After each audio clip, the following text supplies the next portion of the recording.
መሸጥ ለምትፈልጉ አሁን ትርፋችሁን የምታፍሱበት ወርቃማ ጊዜ ሊሆን ይችላል። መግዛት ለምትፈልጉ ደግሞ ዋጋው ገና ሳይጨምር አሁኑኑ ውሳኔ ማሳለፍ ብልህነት ነው።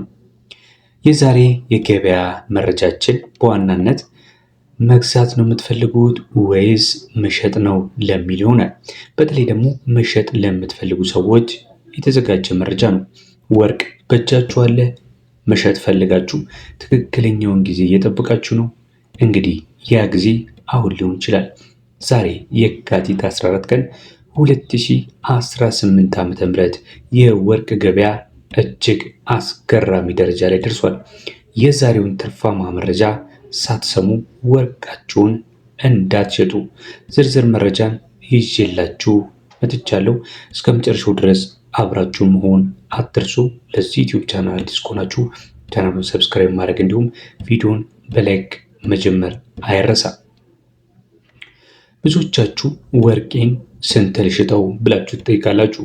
ዛሬ በገበያው ላይ በስንት እየተሸጠ እንደሆነና በየካራቱ ጥራቱንም አድርጌ የምነግራችሁ ይሆናል።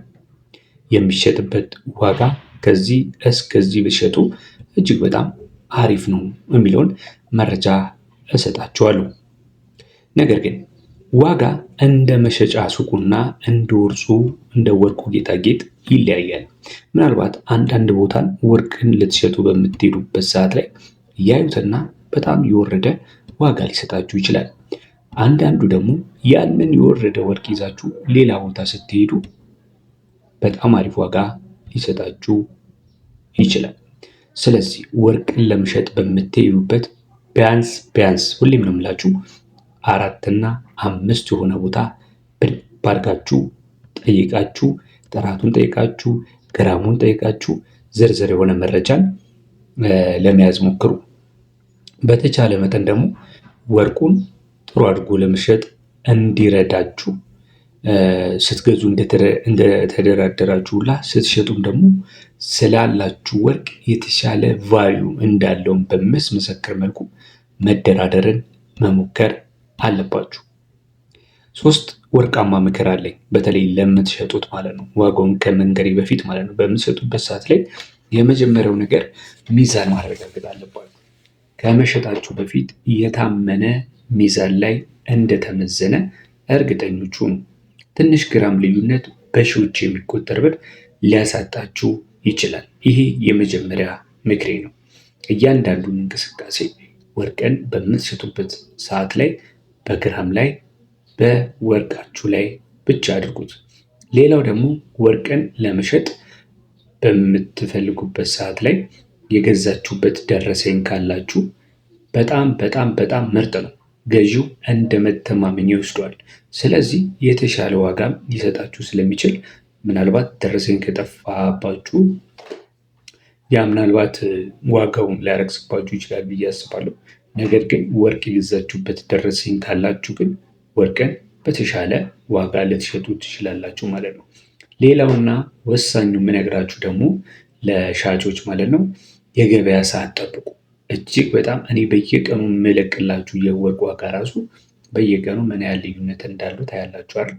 ስለዚህ የገበያውን ሰዓት መጠበቅ እጅግ በጣም ወሳኝ ነው።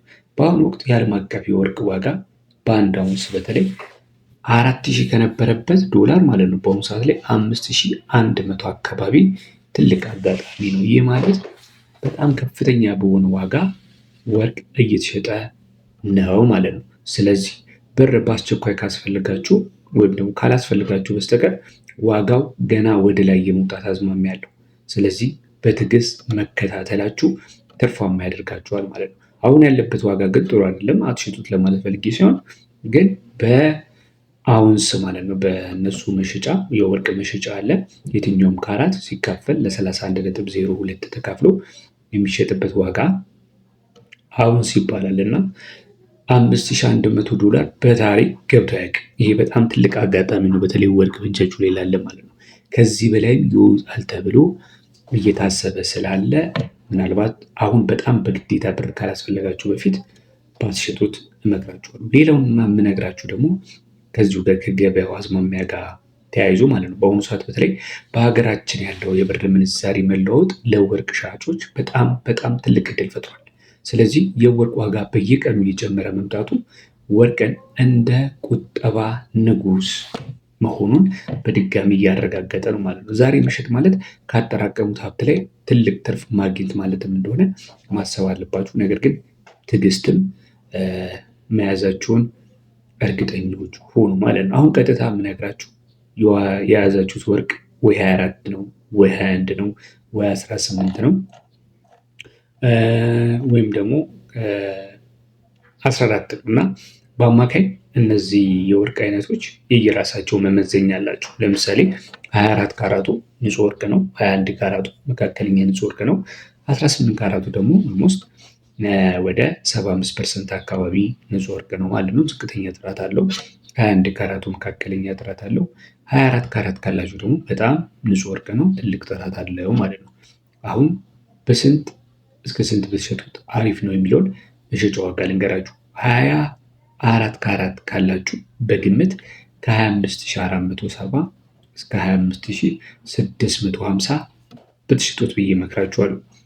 ከ25470 እስከ 25650 ብትሸጡት ብዬ እመክራችኋለሁ። ወርቃችሁ ንጹህ ወርቅ ከሆነና 24 ካራት ከሆነ ማለት ነው። በመቀጠል ደግሞ አይ ወርቄ መካከለኛ ጥራት ያለው ነው 21 ካራት ነው ካላችሁ ደግሞ መሸጫ ግምታዊ ዋጋ ነው የምነግራችሁ ነው። ከ22280 እስከ 22450 ብትሸጡት አሪፍ ነው። ከ22280 እስከ 22450 ብትሸጡት አሪፍ ነው።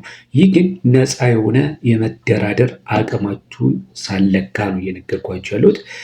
የመረጃን ተንተርሼ ነው እየነገርኳችሁ ያለሁት። የመውጣቱን የመውረዱን አዝማሚያ የነበረበትን ወደፊትም ሊመጣ ይታሰባል ተብሎ ከሚታየው ተጨባጭ የሆነ መረጃ አንጻር ነው እየነገርኳችሁ ያለው። ስለዚህ ከዚህ ውጭ አትሽጡት ለማለት ፈልጌ እንዳልሆነ ተረዱኝ። ምናልባት ከዚህ በላይም ከቀረበላችሁ አይናችሁ እንደማታሹ ተስፋ አድርጋለሁ። ከዚህ በታችም ከሆነ ግን ምናልባት በጣም አስቸጋሪ ነገር ካልገጠማችሁ በፊት ባትሸጡት ነው የሚመከረው ማለት ነው። በመጨረሻ 18 ካራቱ እስካለችኝ 18 ካራቱን በ19100 እስከ 19500 ድረስ በጥሬው ብትሸጡ በአሁኑ ሰዓት ላይ ጥሩ ነው ብዬ አስባለሁ። ነገር ግን የዛሬ መረጃ እንደነገርኳችሁ ነገ ደግሞ የተሻለ መረጃ ይዤ እንደመጣ ተስፋ አድርጋለሁ።